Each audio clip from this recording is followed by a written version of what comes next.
Okay, if you'd like to please take your seats.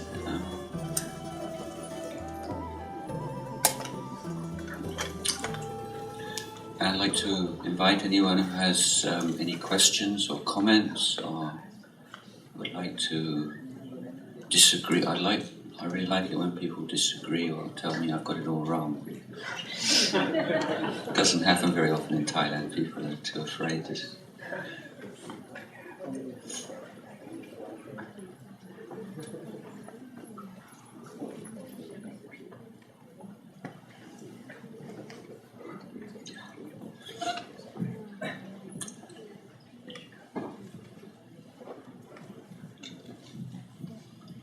Yes. In many religions, there is a talk of heaven and hell.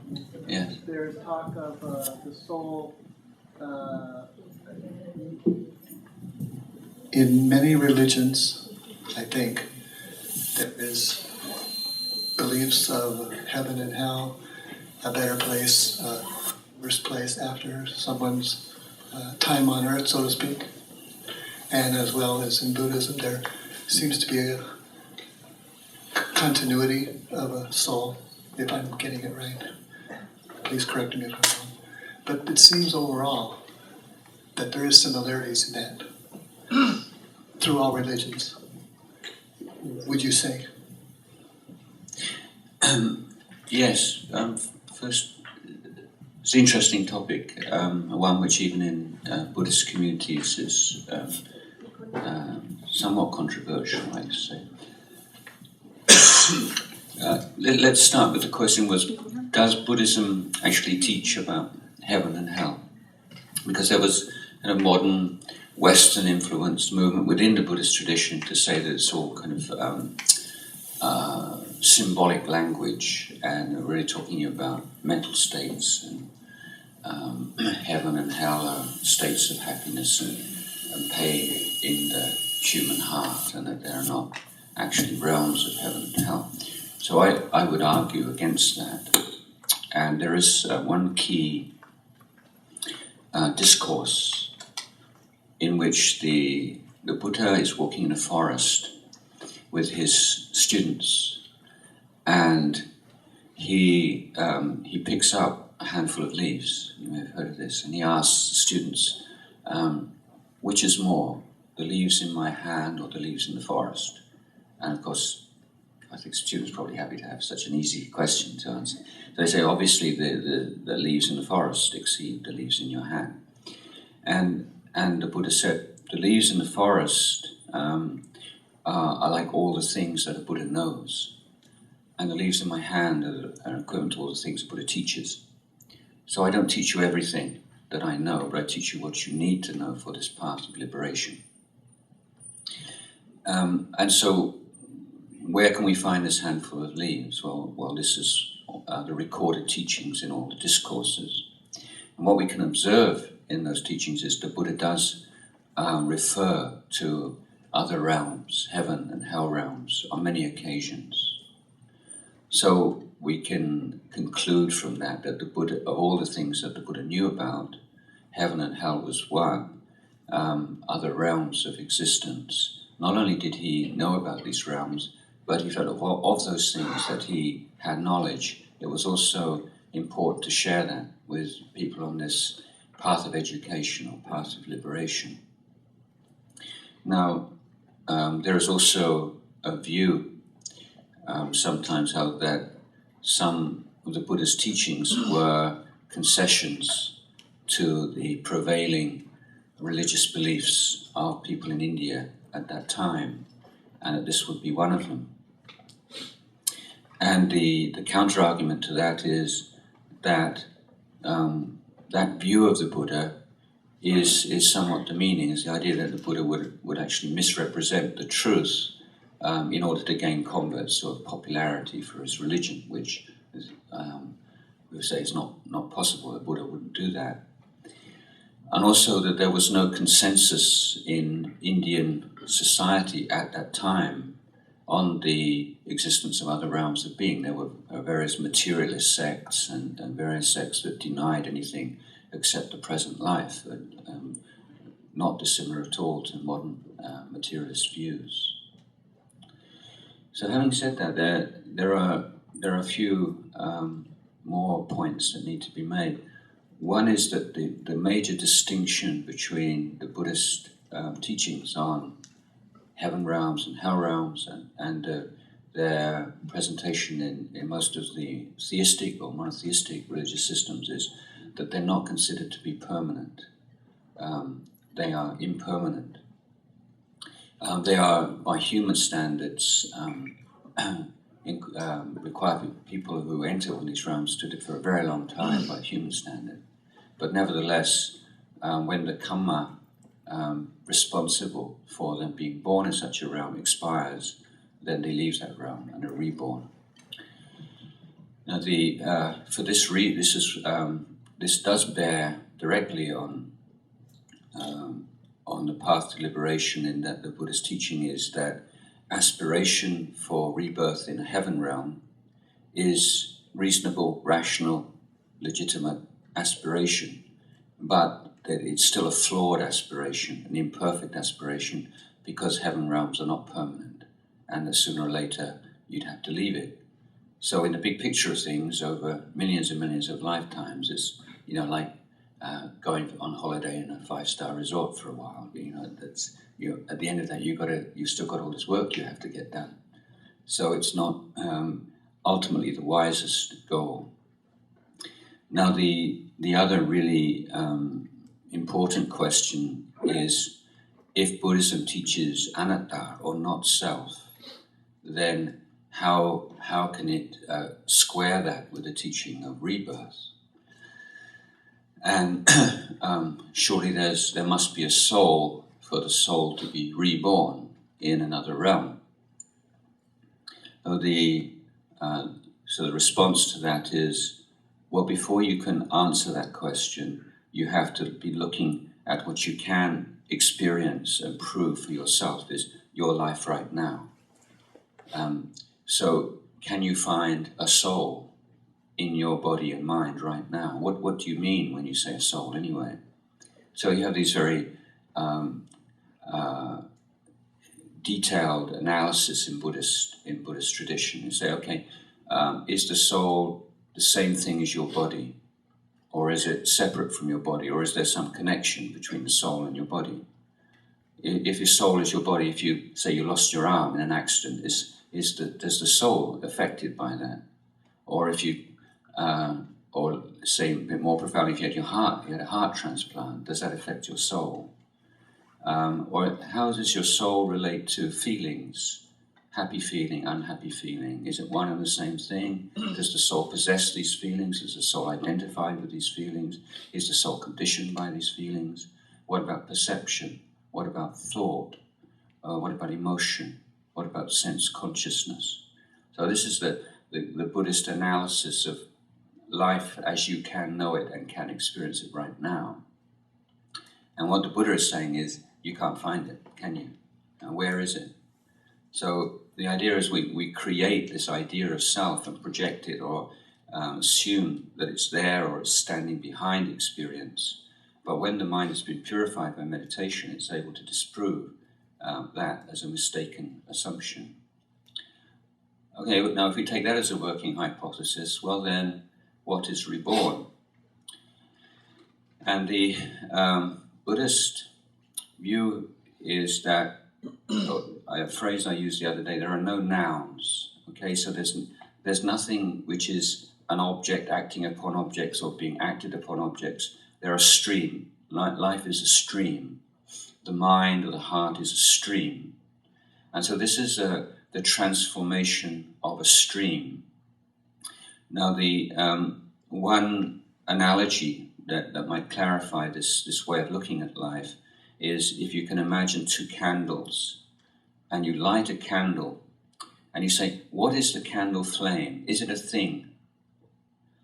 Well, to the eye, it seems we say there's a candle flame, there is a thing called a candle flame, but actually, even with high school chemistry qualification, we're aware that the flame is actually the manifestation of a reaction, chemical reaction. you have heat, you have a candle, the candle wick, oxygen, all those things in the correct proportions and in the right relationship produce a flame.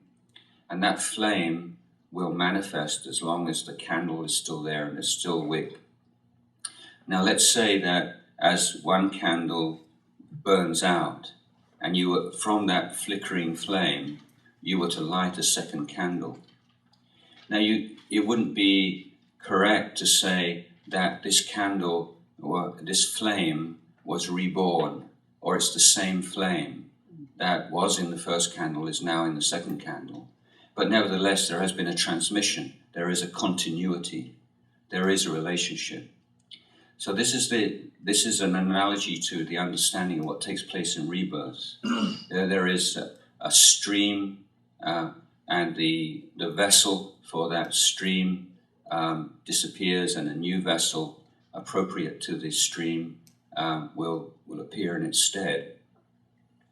And so in the Buddhist view, then the mental state, the mental habits, the amounts of kindness and generosity and wisdom and so on in the human heart will determine the experience in the next lifetime.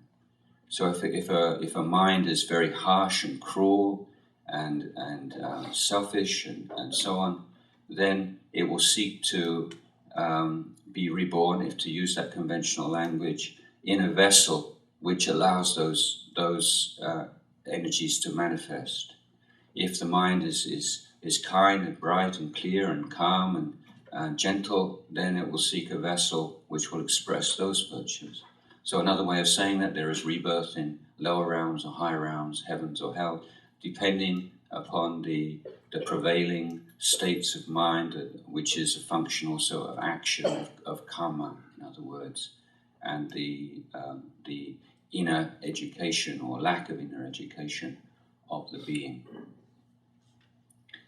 So sort of rebirth in a nutshell. Yeah. This kind of goes along the line of what you were talking about Tao. And what I've found with my own practice, there are certain things I can experience in my life that I can verify as true, like the nature of suffering and cessation of suffering through mindfulness and practicing compassion and other things like that. But when it comes to concepts like rebirth and karma and different realms of existence, there's no way that I know that I can experience that. So is the suggestion to blindly believe in that? Because to me that's almost counter to what, at least my understanding of what Buddha taught. Yeah, that's kind of a loaded question. If you ask a Buddhist monk, whether I'm teaching you to blindly believe in something, I'm going to say no straight away, without a doubt. But let me expand. But I have an analogy. Let's say you were born, grew up in a state like, I don't know, Iowa or somewhere where it's completely flat. And from the moment of your birth, you've never seen a landform which is more than sort of a bump in the landscape.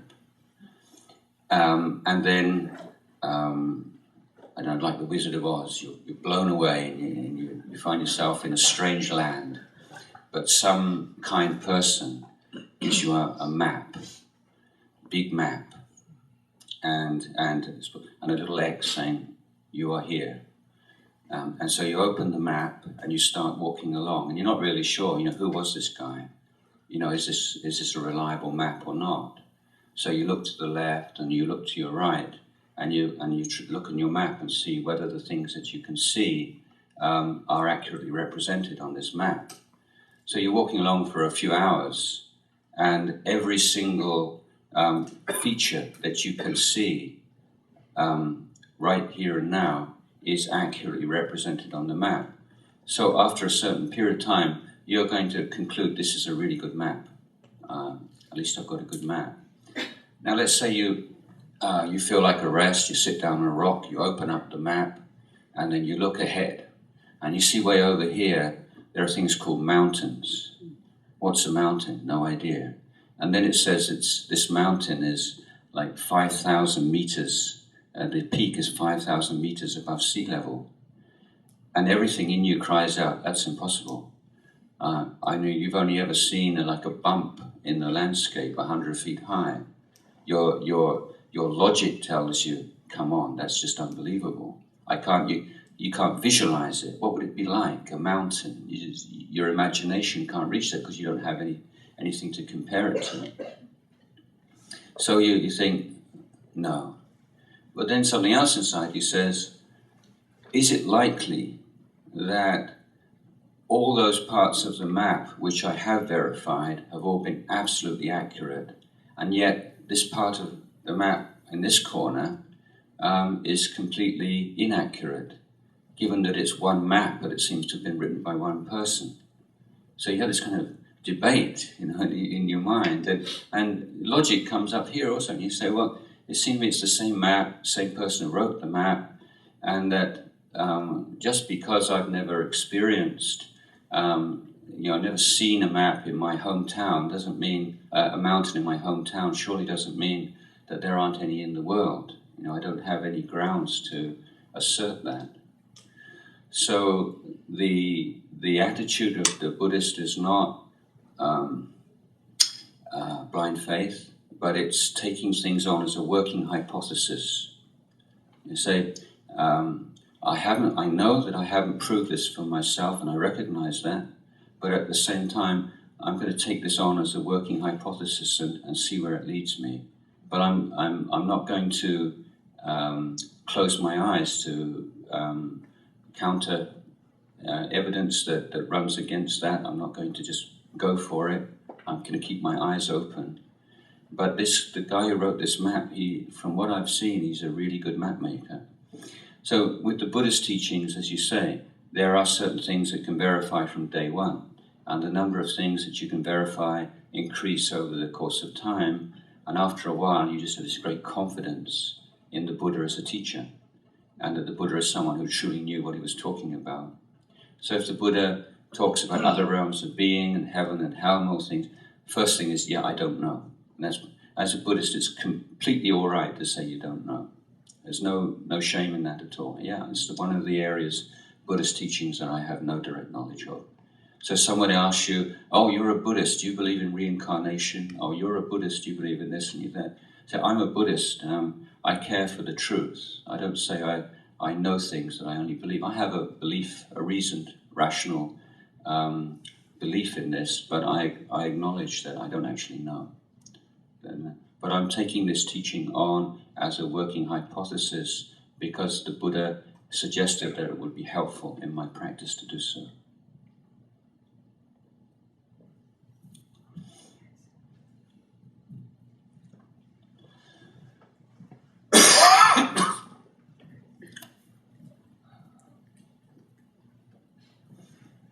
Coming from what seems to be my Western mindset,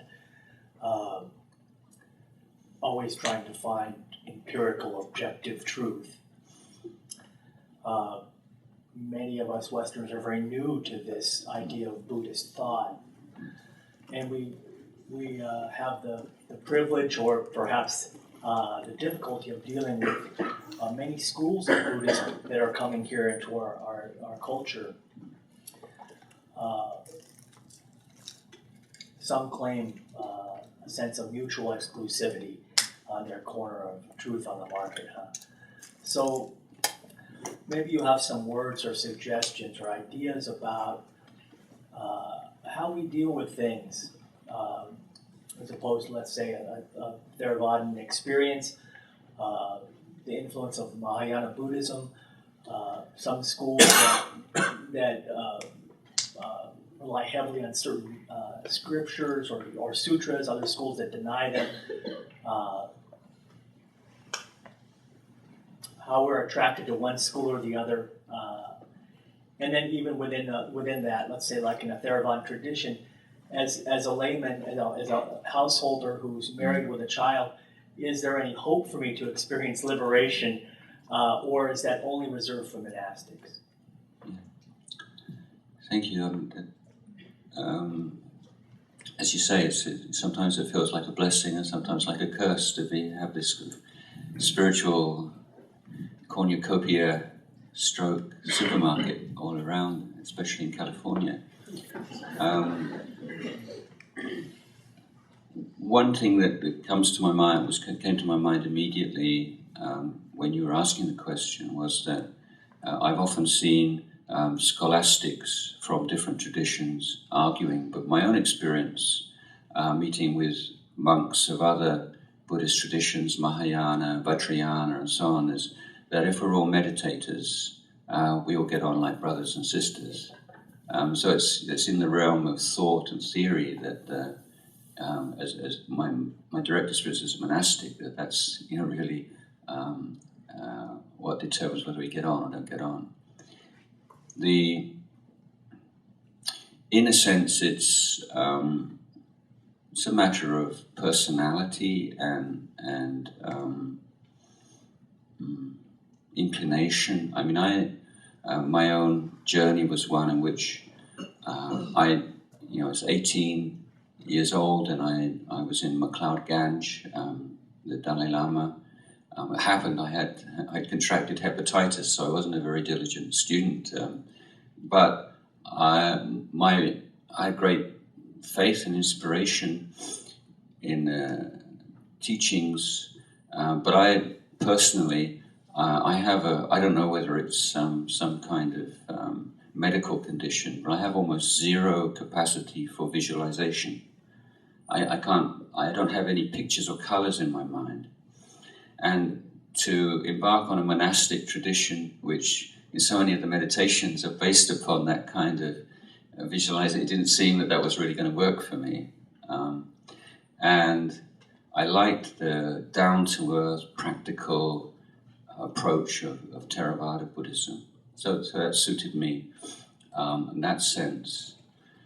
The other criteria that had a lot of weight with me is that I've been in India and seen many gurus and many spiritual teachers, and already by the mid-late 70s there were a lot of these already scandals, and particularly sexual scandals where charismatic teachers were taking advantage of their female students. And I was very skeptical of any tradition where it said that someone who is a spiritual adept or a great teacher has transcended morality and doesn't have to keep the same rules as everyone else, and you shouldn't judge their behavior in the way that you would judge a normal person's behavior. And I felt I didn't really believe that, but I also felt in terms of like creating a sustainable system free of abuse, that wasn't a very good teaching to propound. So what I really liked about Theravada monastic order was that I've been a monk for 35 years. I wear exactly the same quality of robes I did on my first day. And I don't have a special hat or any kind of insignia to say I've been a monk for 35 years. And I have to keep every single rule that I kept when I was on my first day as a monk. And even monks like Ajahn Cha and great enlightened masters, they keep every single rule, not because they need to, but out of a sense of compassion and out of respect for the discipline and the monastic order that the Buddha created. And so there are absolutely no concessions to behavioral norms given to a monk or a nun or anyone simply because they have achieved some spiritual insight or spiritual maturity. So I felt, this is something I can trust. And on a Buddhist monastic education, that teachers will often ask you to do things you don't want to do, and that's a sign of a great teacher. He doesn't just want to be popular; he'll challenge you and push you, and maybe make you feel uncomfortable or even be angry with him. But he does that like a doctor would give you medicine you don't want to take. But there are boundaries. He would never ask you to do anything that was unethical or would involve harming yourself or others. So I was attracted to this particular tradition, this sense of the trust of its integrity and its standards of conduct. And I think that when we get into a realm of metaphysics and philosophy, most of this is over our head for sure, particularly when we start. And we're not able to discriminate between different theories of, the relationship between the mind and mental object or something, I don't know. But what I think we can make discriminations on is conduct and behavior and how the teacher relates to students and how spiritual communities conduct themselves, particularly in relation to sexual matters, relationship to power relations, relation to money.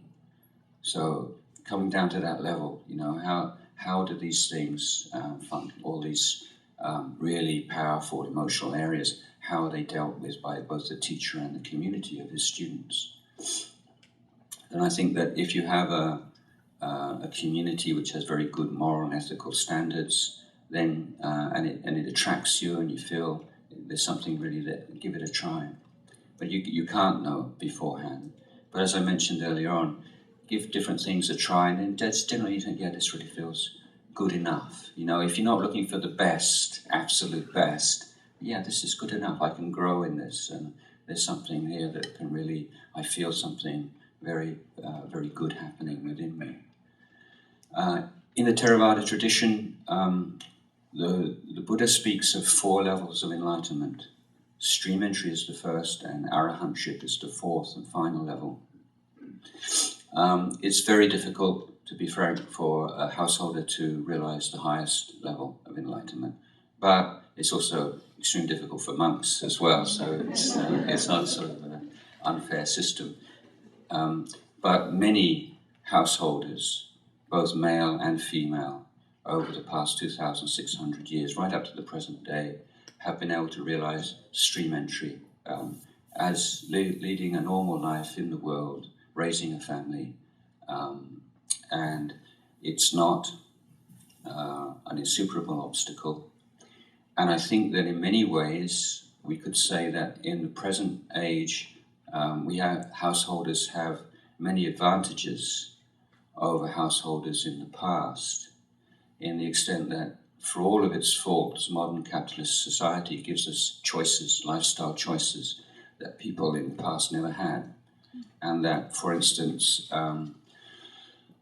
this is not true for everyone, of course, but many people at a certain level of affluence can make choices perhaps to take a job which is less well paid, but which allows us to take periods of retreat or to live a more quiet and peaceful life, more giving us more time to devote to spiritual matters.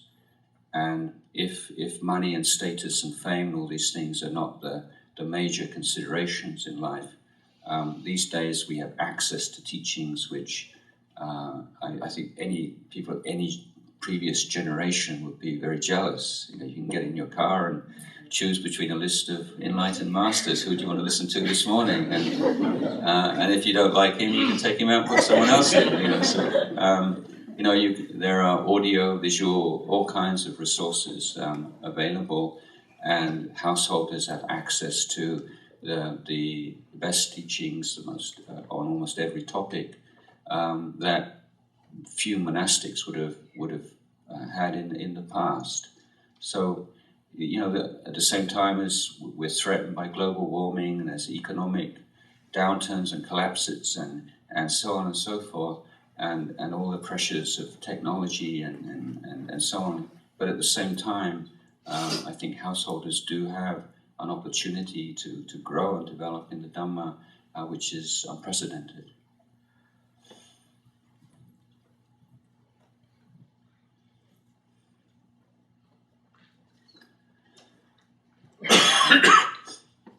Hello, Ajahn. First off, thank you for beautiful teaching. You spoke of, emotion and difficult of dealing with emotion. I think growing up I don't normally talk about my feeling, and it is something I want to work on. I have a friend who is a therapist that advised me to like seek therapy just to get in touch with my feeling, my emotion, so that I can deal with the difficult in my life. Like to what extent would you advise for anyone to seek that path and to deal with all emotions? Well, it seems there are more kind of schools of therapy than there are schools of Buddhism. So I think it depends on the particular kind of therapy as well. And I think that the value. I've never been in therapy, and I don't have much knowledge of this, so I'm speaking from a point of relative ignorance here. Okay,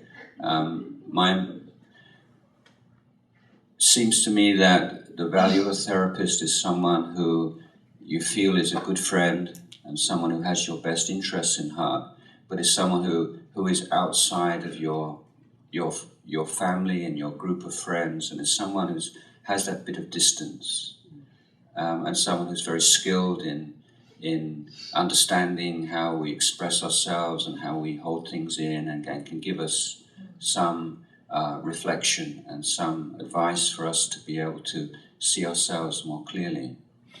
So if you can find a therapist who doesn't have some particular ideas and theories that he wants to sort of brainwash you with or inculcate you with, but is maybe that's unfair on 99% of therapists anyway, but someone who's like a good friend, or what we call a kalyana mitta, and someone who can help you in a way that you feel comfortable and not constrained by. We often have good friends and like Dhamma friends, but then the Dhamma friend, maybe he's a friend of your family, or and you're just worried if you open up too much, it gets passed on and it's not private, and so having someone who's sort of outside of all of that can sometimes, I think, be helpful. But nevertheless, I don't think it's absolutely essential, but I think that many meditators and Asian meditators, particularly, and Asian male meditators, we seek to bypass emotion. Like we don't want to deal with all that stuff. We're on the fast track to liberation, and that's. But if we're practicing sila and samadhi and panya in the way that the Buddha taught us, and not just picking and choosing and leaving some bits out that we find uncomfortable, then I think we do come face to face with emotion and have to learn how to deal with it. And monastic communities set up with people who have a shared standard of conduct, shared aspirations, but still there are all kinds of emotions that come up because it's life, and people are still people. But I had a friend who was a monk with me for a number of years, and eventually he left the monkhood and went home, and he came back to visit after he'd been home for a few years, and he said, I just feel so much better now. After I disrobed, I went into therapy and I finally worked out all these feelings, negative feelings and anger towards my mother. And now I get on well with my mother, and we spend time together and feel so much better than I did as a monk. So I said, well, all that time you were a monk, how much time and effort did you put into developing the Brahma Viharas, of kindness and compassion, as a major commitment and theme of meditation? And he hadn't really, that the tool, he hadn't actually made use of the tools that the Buddha provided for him to deal with emotion, these negative emotions. So we have these four positive emotions of loving kindness and compassion and sympathetic joy and equanimity. And these things, we have to work on these things. They don't just arise naturally. And it's not just every now and again, just spread some feelings of loving kindness. But if you have some particular strong, deep-rooted anger or aversion to someone, you have to make the use of the tools on a daily basis over many years. This is not just something you can do in a 10-day metta retreat or something like that. It's lifetime practice. So I think that myself, I believe that the tools are already there in the Eightfold Path, but if for one reason or another you have real resistance and you've never been able to really make use of those tools, then something like therapy can maybe help out in the short term.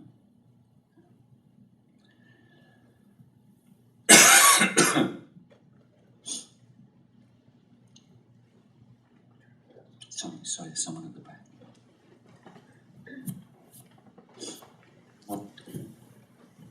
Hello? Yeah, my question was, I'm just curious, in this world there seem to be so many people of, in different conditions, and some of them apparently have a pretty abundant life that's a little easier, and then some people are possibly born in conditions that are a little bit more challenging, with a little more struggles. Let's say they're born in like a war-torn area or something. My question was, looking at those different people, what role did karma play into it, or their life play into how they are in this life, I guess? And then my secondary question was, what is Buddha's view on luck? Luck. So, two-part question. Yeah.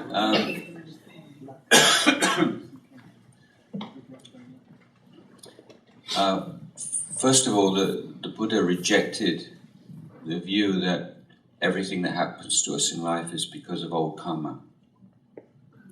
And sometimes the Buddha is not only a sort of a brilliant analyst, but he's also sort of humorous. And he said, one reason can be indigestion, for instance. So if you have this really awful dream at night, you think that it's because of past karma, maybe just because you ate something that disagreed with you before you went to bed.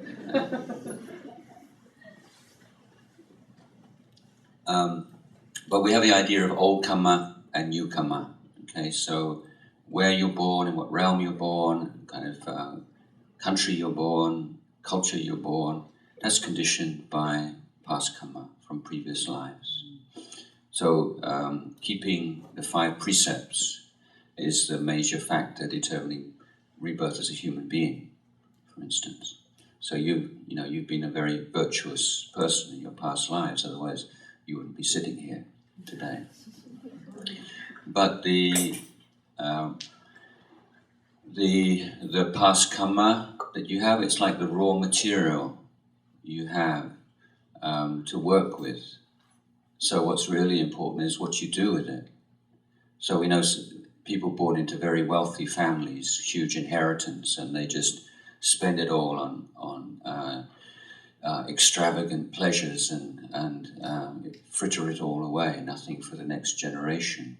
We can say that they were very fortunate, they were receiving the fruits of past karma to be reborn in a wealthy and comfortable environment. But they didn't build upon it, didn't make use of that good fortune, and threw it all away. So the good karma it's an opportunity, and I don't think it's not like a punishment. Someone's born into a very difficult situation. It's not like they're being punished. Or someone's born into a very wealthy and comfortable environment. It's not like they're being rewarded. It's just a causal process. So some people are very wary of it. Or it's like you're saying that people who are born poor, like they deserve it. Serves them right for all the bad things they've done in the past. But that's not the case. And certainly, if you think like that, then your heart is creating very bad karma for you, which will have future consequences. I have another one of my analogies, and it goes like this: someone's driving along their car, and they see that someone's driven their car into a tree. So you stop your car and you go and see what's going on, and you see a body has been flung out of the car, and someone's lying on the ground, and they're injured, and you go to see what's happened, how they are, and within a few feet of the injured person, you get this really strong smell of alcohol. So you know that that person crashed into the tree because they were drunk. Okay.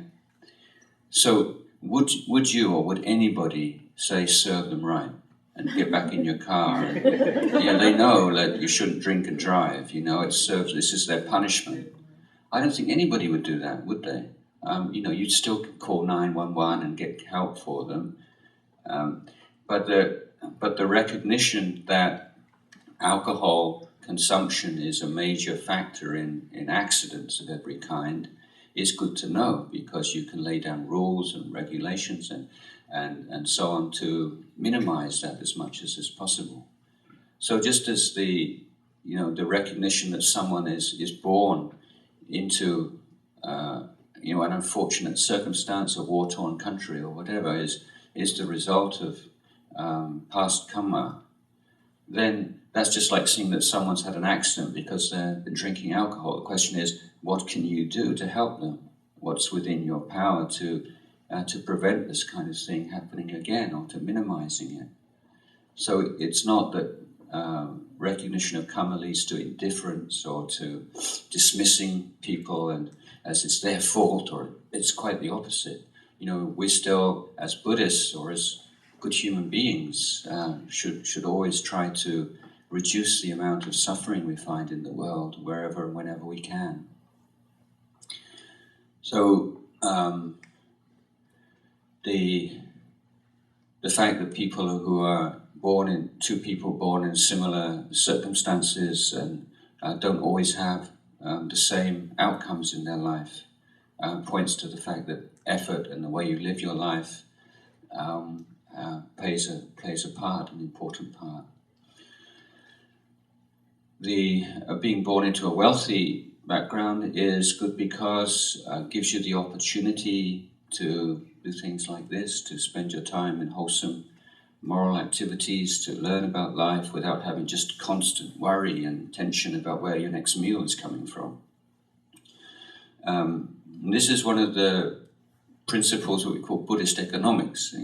Buddhists, or except one interpreter of Buddhist teaching says that in a Buddhist economy you don't judge the wealth, the success of an economy by the number of millionaires, but by the number of poor people. So if you have a small number of extremely rich people, but a large number of very poor people, then the economy is not a success.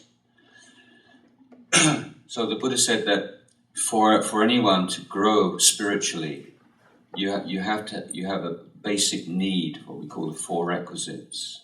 You need to be free of anxiety on a day of a need for food, clothing, shelter, and medicines in time of sickness. And that any Buddhist society should try to ensure that everyone has access to those four things. Because if you lack even one of those four things, then Buddhist practice of meditation and so on will never really take root and never be possible. Because the level of anxiety about your physical survival and that of your loved ones is just too strong to allow that. So being in a situation where you don't have that kind of anxiety, that's really good karma. But then it's what you make of it. That's really the important thing. And so the Buddha said that the greatest luck is to be born as a human being. He said it's great good fortune amongst to be born as a human being. It's great good luck. It's very auspicious. Because this is the the realm of existence in which we experience pain and pleasure, happiness and suffering, but not to such an intense level, at least most of us, that we can't learn from it and find ways of dealing with it. And the human realm is the one in which we can most successfully and effectively apply the Buddhist teachings. You know, if you're born in a hell realm or something, there's no way. If you're in a heaven realm, it's just too laid back, it's just too comfortable. The human realm is just, it's just body is just right for this kind of effort. Sorry, Lewis, you can ask us. I was thinking, very intrigued by the idea of emotions, because in the 5 aggregates, the form, feeling, perception, mental formations, and consciousness, I don't think there's a self, but I certainly feel that there's one. And the feelings there are talking about sensations. I'm wondering if the Buddha talked about emotions anywhere as the sense of self. Yes, well, emotion is interesting word, in that even amongst psychologists and professionals, there's no real, I don't think, consensus what the word emotion means even. So we can talk about sort of very charged mental states, but the lists of emotions vary from authority to authority. So what we call emotions would be included within the 4th khandha, the sankhara khandha, which are all the mental states which are accompanied by volition. So these are volitional mental states. And the teaching which deals with emotions specifically is that of called the Brahma Viharas, the cultivation of loving kindness and compassion, sympathetic joy and equanimity. And these are a group because they function in different circumstances, and equanimity is the key one. Often we don't think about equanimity as an emotion, do we? I think it's like the absence of emotion. But the Buddha is saying it's the stable emotion, and it's the most important of the 4. In that, let's say we have a lot of loving kindness and we want to help others to be happy, but then we run into difficulties. We really want to help someone to be happy, but they won't let us. They don't trust us. They don't like us, or we just don't have the access. And or someone is suffering and we want to help them, and they're addicted to something, and they just won't listen. They want to go on like, leave me alone. So what happens to someone with these really good intentions and they're frustrated? Without equanimity, you can get hurt and bitter and just write people off, or I did my best. But equanimity is the wisdom that comes from understanding we are all the inheritors of our karma, and that helping someone is only really possible when there's a maturity of conditions and everything is ready to happen. And that if we're premature, even with the best interests in the world, we won't be able to help somebody. So in the meantime, it's like we go back into neutral gear, as it were. We recognize, they're still working through their karma. Things are not ripe yet. I'm not going to write that person off, but I can't do anything right now. I'm going to be here and ready. When anything changes, that person opens up a little bit, or I find a way that I can help them, then I'll move into a forward gear. But in the meantime, I'm not going to suffer about this and feel bad about it. So these four emotions are developed, and this is an emotional development. So Buddhism is not saying you're peaceful, you renounce emotion and become like a rock, but it's you're cultivating positive emotions. Yeah. Hi. That was a perfect answer to the question I was going to ask with regards to how to deal with evangelical Christians. Yeah. We live in a country where that's, I guess the predominant religion. Yeah. And we were unfortunate enough to be born in the south portion of this country where it takes it to the extreme of Southern Baptist and fundamentalists, and that influence robs you of your ability to think and even speak, because if you don't believe exactly that, it's heresy and you're going to go to hell, and your neighbors don't even want to be your neighbors anymore. So traveling and just getting away from that and being able to listen to really a link with something that you can connect with has been helpful. However, there's still my mother and his sister and our friends and family that are very programmed, where that's all they know. And they cannot hear anything else. And if you can't even have a conversation. It's, I have to go, And Yeah. I'm like, this is so crazy. And I found myself frustrated, and I realized that's a hindrance. And if I even try to push too far, I'm actually going in reverse with my own practice. And so neutral and calmness and just compassion for the state that they're in is the only way I can get through it, because I can have a conversation with my mom, but I just have to be like, I can't speak. I just have to listen to her perceptions. Yeah, well, also sympathetic joy. I mean, she must get some happiness from her religious beliefs. Well, I think it's interesting that, like 10, 20 years ago, there was this sort of very optimistic view with the exponential growth of communications between countries, and we'd all be one big family, or one big village, or whatever, all shared values, and these very narrow attachments to ethnicity and to religion, and these would just sort of fade away. And in fact, the opposites happen.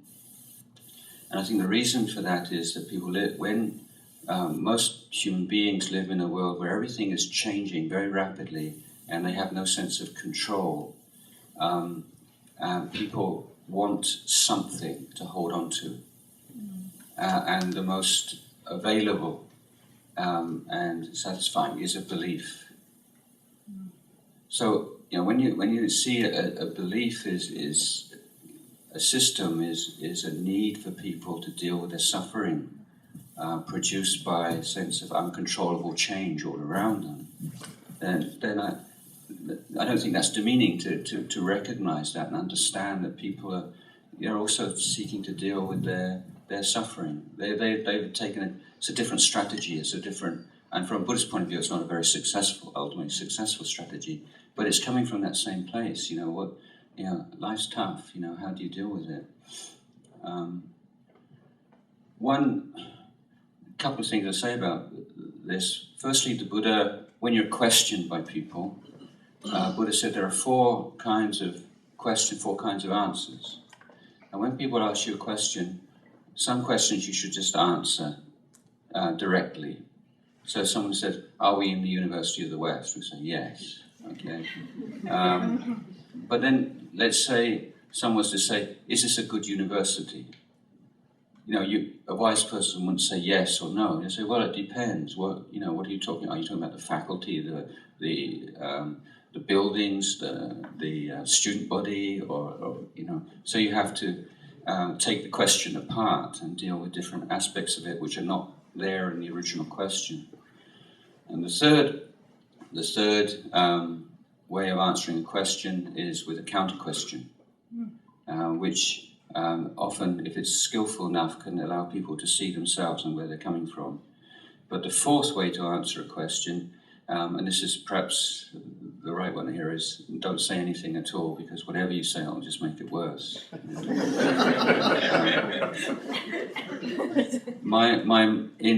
Where my mother lives in England, there are not so many evangelicals, but there are a lot of Jehovah's Witnesses. Well, I guess there are evangelicals. And my mother's method, she has a framed photograph of me by the front door. So whenever they knock on the door, she says, "This is my son, he's a Buddhist monk." It tends to work quite well. The one more thing is that one question to ask evangelical Christian or anyone with a strong is, what are the things within you that stop you from being the kind of Christian you would like to be? Yeah. Are you a perfect Christian? What are the things within you that prevent you from being what you would like to be as a Christian. And then people will say, yeah, sometimes I lose my temper. You know, I can be very jealous of people around me. I get depressed. I get anxious about things. And then that's where, as a Buddhist, there's a bridge there. You say, because this is what Buddhism is about. Buddhism is very directly concerned with how you deal with jealousy, how you deal with anger, and it has a lot of very effective and wise methods of dealing with things that make us suffer and mean that we don't express ourselves and live our lives in the way that we would like to. So if we're on the level of doctrine and there's no connection at all, but on the level what really makes us suffer in life and what we can do about it, then I think that maybe we can talk to people like that. That explanation of fostering a compassionate nature towards them was so brilliant. It just, to see that they are trying to reconcile their own suffering with almost a father-parent protectorness to cultivate or to quiet their own suffering. That's so interesting. Having been raised, I can't even believe I didn't recognize what they're doing now that I'm out of it. And that's incredibly helpful. So thank you. Do you know of any places in the world that lay people, like families, couples, are there any practicing communities that are almost like monastic in nature, where if you have others that are already in your life, not a commune, but just a place where like-minded people can live?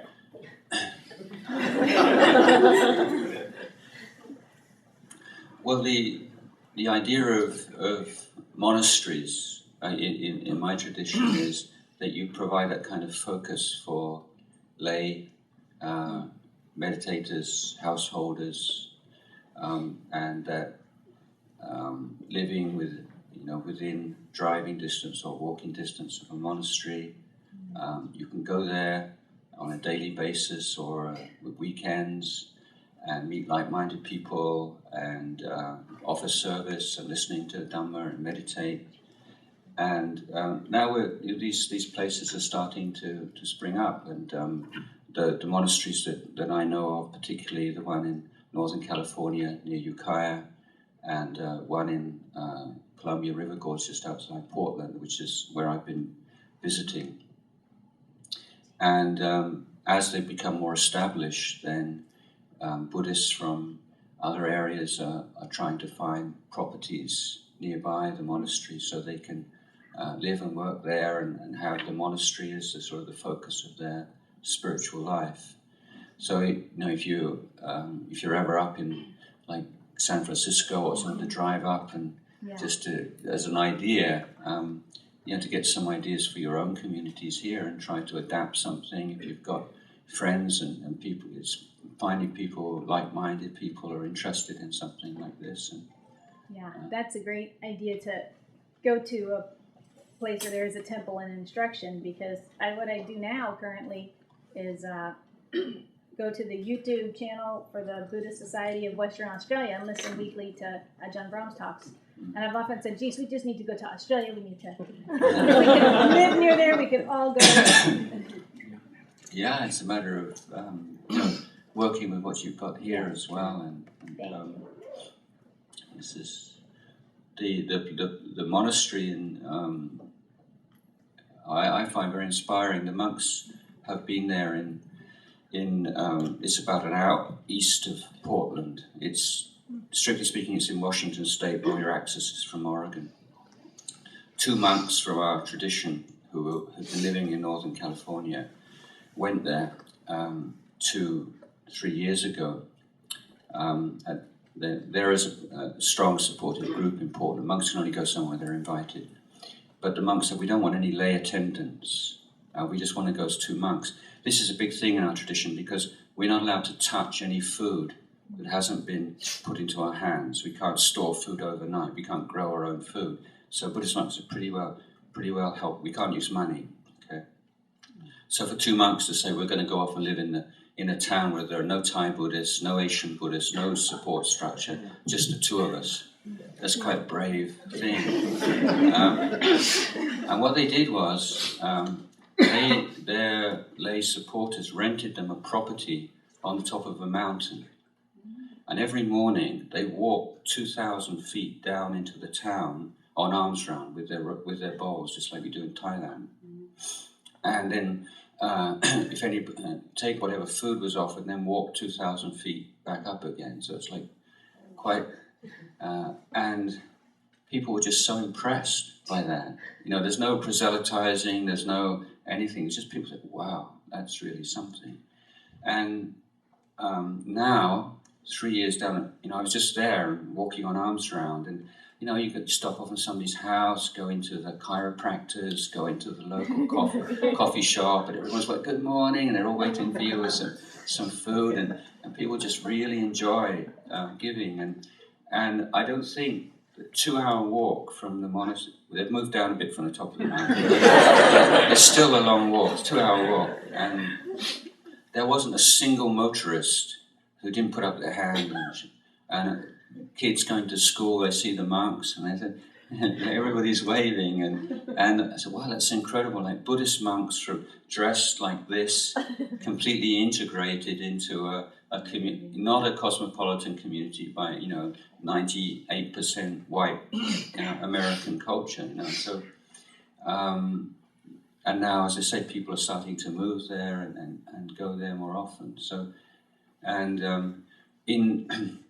in Thailand, we do something called tudong, where we just set off from our monastery with our bowl and our robes and walk through the mountains and the forests. But we have to camp for the night. We have these little umbrellas. You put up a rope between two trees, and you have an umbrella with a little hook on it, and you suspend the umbrella, and then there's a mosquito net comes down. That's how you spend your night. So, and then in the morning, walk into a village, receive some food, and then carry on walking. So this is part of my tradition. There have just been 2 monks who did that, walking from North California to Portland. Like 600 miles took them 2 months of walking.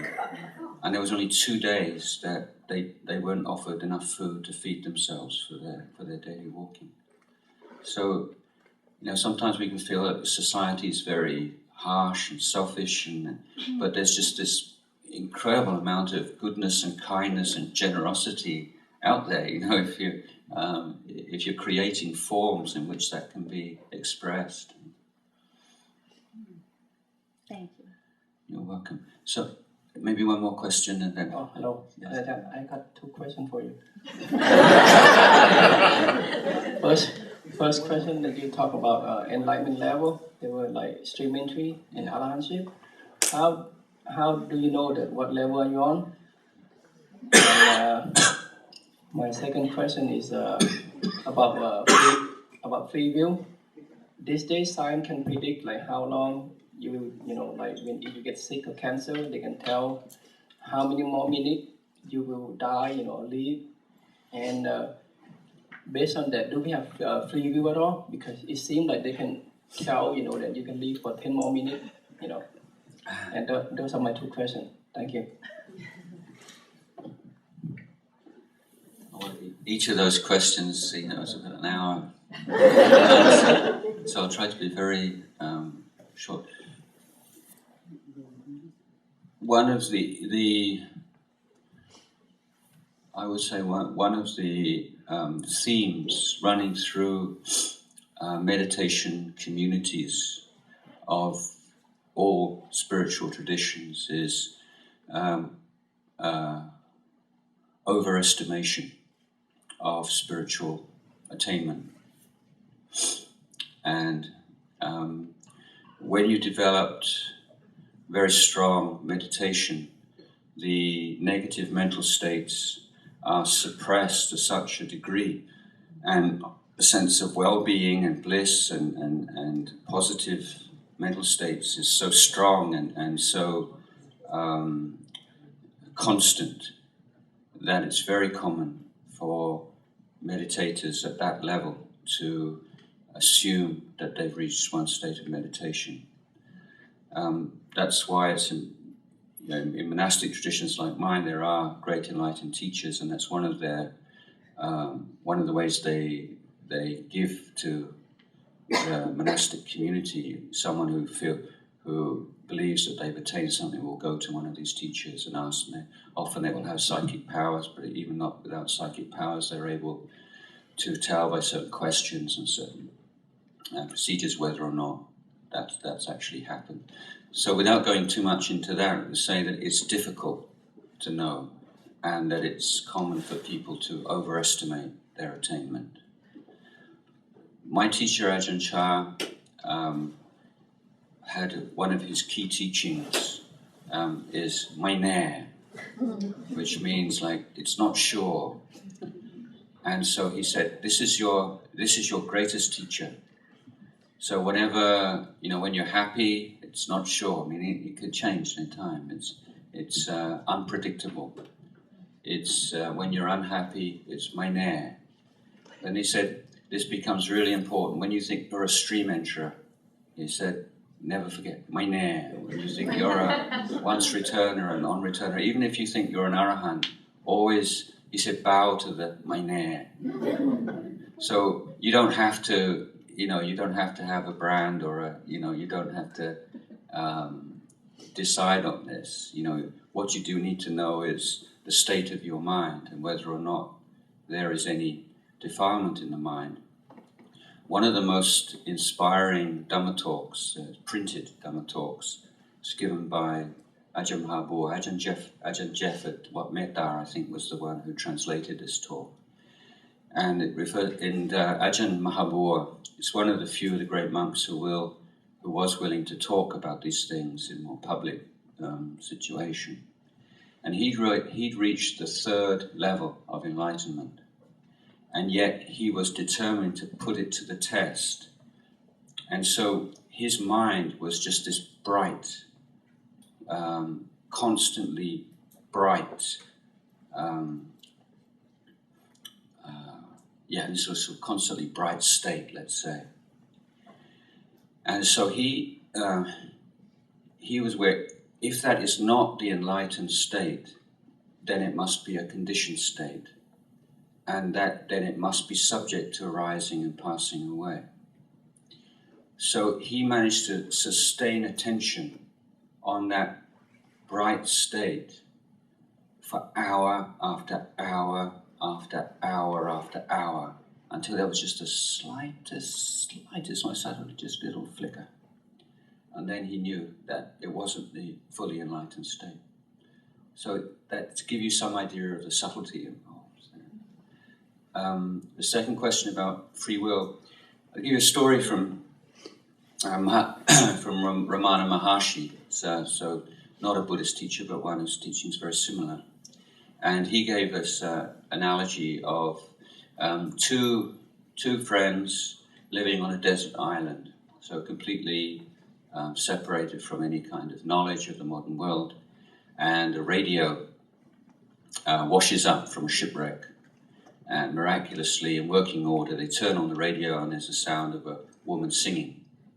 And they have an argument about whether the woman in the little box can sing what she likes or she has to sing what she's told to sing. So that's the analogy of free will. It's assuming, a woman in the box. And the Buddha says, can you find that little woman in the radio, or can you find this self who has self-will, who has freedom or does not have freedom of will? Having said that, the practice of meditation and of mindfulness creates a wedge between impulse and reaction. So you're going, or to put it another way, you're training, you're educating the mind to go from reaction to response, to wise response. So mindfulness creates a space And that's the space in which you can make wise judgments. Right, wrong, good, bad, helpful, unhelpful, and so on. So let's say we have a capacity which we can train and expand, in which to free ourselves from blind reaction to stimulus through eyes, ears, nose, tongue, body, and mind. So without getting into metaphysics about these old chestnuts of Western philosophy about free will and determinism, what we can experience is that the more mindful we are, the more we are able to make wise choices. So I would like to end the session here because I have other commitments, and thank you for being such an attentive audience.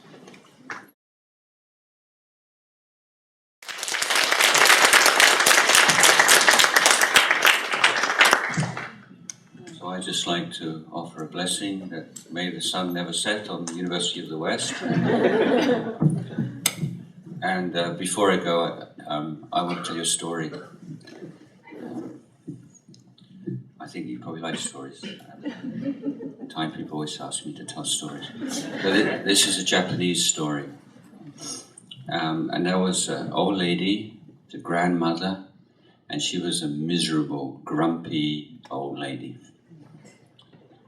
And she had one area of happiness and light in her life, and that was her grandson. And she was overjoyed to find that her grandson had a gift for calligraphy. See, I was walking here, I saw the calligraphy on the wall. So this is, and she really wanted her son to be able to, her grandson, to be able to use his gift for calligraphy to make a living for himself and to grow in the world. But she was a poor old lady in the village, and what could she do to further her grandson's ambitions? She remembered that she had a distant relative, a monk, living in a nearby town, and he had something of a reputation as a calligrapher. So she took her grandson to see him, and she said, "My grandson is so gifted, I think that he deserves to study in the great calligraphy college in Tokyo. But I don't have the funds and the background to be able to send him there. Would you write a letter of recommendation for him to help?" And the monk said, "Yes, of course." But then to the old lady's horror, instead of reaching for one of his beautiful, elegant calligraphy pens, he took an old pencil off the desk and just sharpened it with a knife and then wrote on a piece of paper, put it in an envelope, and said, "Give this to the rector of the college, the calligraphy college in Tokyo, and I hope that will help you." She was boiling inside. She was so angry, but given the conventions of the time, she couldn't express this. But how could he be so heartless and be so dismissive of her and her grandson? He had all those beautiful pens there, and he just couldn't be bothered to use a proper pen, use an old pencil. So she was heartbroken and angry. But when she got home, she thought, well, better give it a try anyway, who knows. So she took her grandson to Tokyo and went to the college, and in very tense and anxious way, she kind of embarrassed. She gave him this letter. He opened it up and he looked at this letter and he said, "If the author of this letter recommends this young man, I will take him for sure." She was absolutely dumbfounded. She didn't know whether to laugh or cry or whatever. But she eventually took leave of her grandson, left him at the college, and went home. Now, this old lady's reputation in the village was, nobody wanted to go near her. She's such a miserable, prickly old lady. But suddenly, over the course of time, things started to change. And people started to go round to help out in the house or to borrow things or for discussion. ladies with some marital problems or some people, and her life changed so much that when a niece came to visit her, she said, "What's going on? You seem so different, and how is it there are always people around the house when before I came there was never anybody here except for your grandson?" She said something very, very profound happened to me. She said, "I took my grandson to the monk to ask for a letter of recommendation. He wouldn't use a beautiful pen, he used this old pencil. And yet the greatest calligraphy master in the country took one look at it and took my grandson there and then." And I went home on the bus and I was thinking about it, and it suddenly came to me, I'm that old pencil. I'm a blunt old pencil.